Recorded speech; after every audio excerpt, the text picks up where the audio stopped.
ನಮಸ್ಕಾರ, ನೀವು ನೋಡ್ತಾ ಇದ್ದೀರಾ ಅಶ್ವವೇಗ ನ್ಯೂಸ್. ನಾನು ಚಂದನ.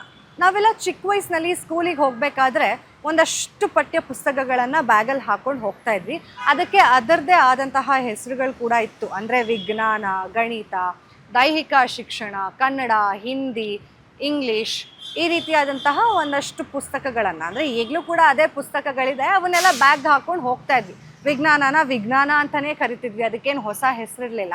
ಅಂದರೆ ಸುಮಾರು ವರ್ಷಗಳಿಂದ ವಿಜ್ಞಾನ ಅಂತಲೇ ಕರ್ಕೊಂಡು ಬಂದಂತಹ ನಮ್ಗಳಿಗೆ ಈಗ ರಾಜ್ಯ ಪಠ್ಯಪುಸ್ತಕ ರಚನಾ ಮಂಡಳಿ ಒಂದು ಚೇಂಜಸ್ಸನ್ನು ಮಾಡ್ತಾ ಇದೆ. ಏನಪ್ಪ ಚೇಂಜಸ್ ಅಂತಂದರೆ, ವಿಜ್ಞಾನ ಪುಸ್ತಕನ ಕುತೂಹಲ ಅಂತ ಹೇಳಿ ಅದಕ್ಕೆ ಮರು ನಾಮಕರಣ ಮಾಡ್ತಾ ಇದ್ದಾರೆ.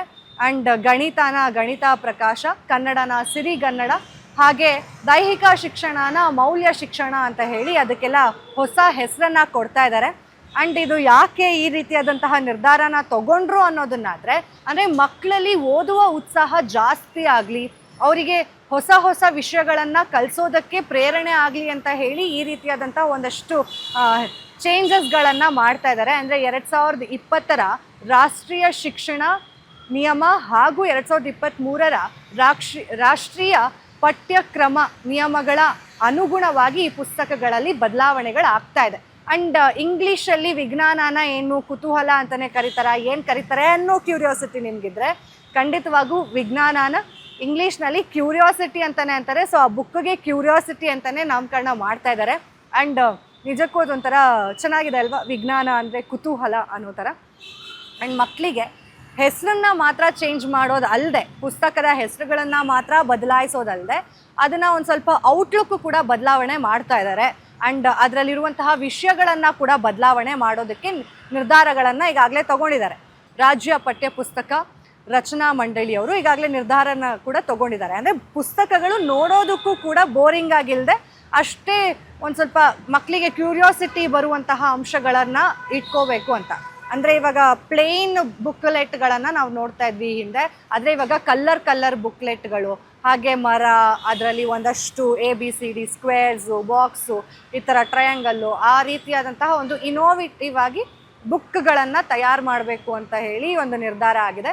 ಬರೀ ಪಠ್ಯಪುಸ್ತಕಗಳ ಹೊರಗಿನ ವಿಷಯಗಳನ್ನಲ್ಲದೆ ಒಳಗಡೆ ಅದರಲ್ಲಿರುವಂತಹ ಕಲಿಕೆ ವಿಚಾರಗಳನ್ನು ಕೂಡ ಚೇಂಜ್ ಮಾಡೋದಕ್ಕೆ ಮುಂದಾಗ್ತಾ ಇದ್ದಾರೆ. ಅಂದರೆ ಈ ಹಿಂದೆ ನಾವು ಏನು ಮಕ್ಕಳಿಗೆ ಬರೀ ಪುಸ್ತಕದಲ್ಲಿರುವಂಥದ್ದನ್ನೇ ತಲೆಗೆ ತುಂಬ್ತಾ ಇದ್ವಿ, ಈ ರೀತಿ ಆ ಥರ ಆಗದೆ ಅವರಿಗೆ ಜೀವನಕ್ಕೆ ಬೇಕಾಗಿರುವಂತಹ ಒಂದಷ್ಟು ವಿಷಯಗಳನ್ನು, ಅಂದರೆ ಆಸಕ್ತಿದಾಯಕ ವಿಷಯಗಳನ್ನು ಇನ್ವಾಲ್ವ್ ಮಾಡಿದ್ದಾರೆ ಪಠ್ಯ ಪುಸ್ತಕಗಳಲ್ಲಿ ಅನ್ನೋ ವಿಚಾರಗಳನ್ನು ಕೂಡ ಈಗಾಗಲೇ ಹೇಳ್ತಾ ಇದ್ದಾರೆ. ಆ್ಯಂಡ್ ಆ ಬುಕ್ನಲ್ಲಿ ಏನೇನು ಇರ್ಬೋದು ಅನ್ನೋದಾದರೆ, ಫಾರ್ ಎಕ್ಸಾಂಪಲ್ ವಿಜ್ಞಾನನ ನಾವು ತಗೋತೀವಿ ಅಂದರೆ, ಯಾವುದಾದ್ರೂ ಒಂದು ವಿಷಯನ ಒಂದು ಟೀಚರ್ ನಮಗೆ ಬಂದು ಪಾಠ ಮಾಡಿದಾದಮೇಲೆ ನಿಮ್ಮ ಅನಿಸಿಕೆ ಏನು ಅನ್ನೋದು ಕೇಳೋದಾಗಿರ್ಬೋದು, ಅಥವಾ ಈ ರೀತಿ ಆದರೆ ಏನಾಗುತ್ತೆ ಅನ್ನೋ ಒಂದು ಕ್ವಶನ್ಗಳನ್ನು ಹಾಕೋದಾಗಿರ್ಬೋದು. ಈ ರೀತಿಯಾಗಿ ಹೊಸದಾಗಿ ಏನೋ ಮಕ್ಕಳಿಗೆ ಕಲಿಸೋದಕ್ಕೆ ಪ್ರಯತ್ನ ಪಡ್ತಾ ಇದ್ದಾರೆ. ಇದು ಎಷ್ಟರ ಮಟ್ಟಿಗೆ ವರ್ಕೌಟ್ ಆಗುತ್ತೆ ನಮಗೆ ಗೊತ್ತಿಲ್ಲ. ಬಟ್ ಪಠ್ಯ ಪುಸ್ತಕಗಳ ಅಲ್ಲದೆ ಒಂದಷ್ಟು ವಿಚಾರಗಳು ಕೂಡ ಬದಲಾಗ್ತಾ ಹೋಗಬೇಕಾಗತ್ತೆ. ನಮ್ಮ ಶಿಕ್ಷಣ ಇಲಾಖೆ ಅದನ್ನು ಮಾಡಬೇಕಾಗತ್ತೆ. ಹೇಗೆ ಮಕ್ಕಳಿಗೆ ನಾವು ಆ ವಿಷಯಗಳನ್ನು ತಲೆಗೆ ತುಂಬಿಸ್ತೀವಿ ಅನ್ನೋದು ಇಂಪಾರ್ಟೆಂಟ್ ಆಗುತ್ತೆ. ಪಾಠ ಮಾಡದೆ ಮಕ್ಕಳು ಕಲ್ತ್ಕೊಂಡ್ರು ಬಂದರು ಅನ್ನೋದಕ್ಕಿಂತ ಅವರ ಜೀವನಕ್ಕೆ ಏನು ಬೇಕು ಅನ್ನೋ ಪಾಠಗಳನ್ನು, ಅಥವಾ ಜೀವನದಲ್ಲಿ ಹೇಗೆ ಬದುಕಬೇಕು ಅನ್ನೋ ಪಾಠಗಳನ್ನು ಈ ಕಲಿಕೆ ಜೊತೆಗೆ ಅದನ್ನೂ ಹೇಳಿಕೊಟ್ರೆ ಮೋಸ್ಟ್ಲಿ ಮಕ್ಕಳಿಗೆ ಹೆಲ್ಪ್ಫುಲ್ ಆಗತ್ತೆ ಅನ್ನೋದು ನನ್ನ ಅಭಿಪ್ರಾಯ. ನಿಮ್ಗೇನು ಅನಿಸುತ್ತೆ ಅನ್ನೋದನ್ನು ನೀವು ಕಮೆಂಟ್ ಮಾಡಿ ತಿಳಿಸಿ. ಸೊ ಇದು ಯಾವಾಗಿಂದ ಜಾರಿ ಆಗತ್ತೆ, ಯಾವಾಗ ಈ ರೀತಿಯಾದಂತಹ ಪಠ್ಯ ಪುಸ್ತಕಗಳನ್ನು ಮಕ್ಕಳು ತಮ್ಮ ಬ್ಯಾಗ್ನಲ್ಲಿ ಇಟ್ಕೊಂಡು ವಿಜ್ಞಾನ ಬದಲಿಗೆ ಕ್ಯೂರಿಯಾಸಿಟಿ ಬುಕ್ಕನ್ನು ಇಟ್ಕೊಂಡು ಹೋಗ್ತಾ ಇದ್ದೀನಿ ಅಂತ ಹೇಳ್ತಾರೆ ಅನ್ನೋ ಕುತೂಹಲ ಅಂತೂ ನಿಜಕ್ಕೂ ನನಗಿದೆ. ನಿಮಗೂ ಆ ರೀತಿಯಾದಂತಹ ಕುತೂಹಲ ಇದ್ದರೆ ಕಮೆಂಟ್ ಮಾಡಿ ತಿಳಿಸಿ. ಎಲ್ಲಿವರೆಗೂ ಹೋಗುತ್ತೆ ಈ ಒಂದು ಪಠ್ಯಪುಸ್ತಕ ನಿಯಮಗಳು ಅನ್ನೋದನ್ನು ವೆಯ್ಟ್ ಮಾಡಿ ನೋಡೋಣ. ಮತ್ತಷ್ಟು ಅಪ್ಡೇಟ್ಸ್ಗಾಗಿ ಫಾಲೋ ಮಾಡಿ ಅಶ್ವವೇಗ ನ್ಯೂಸ್.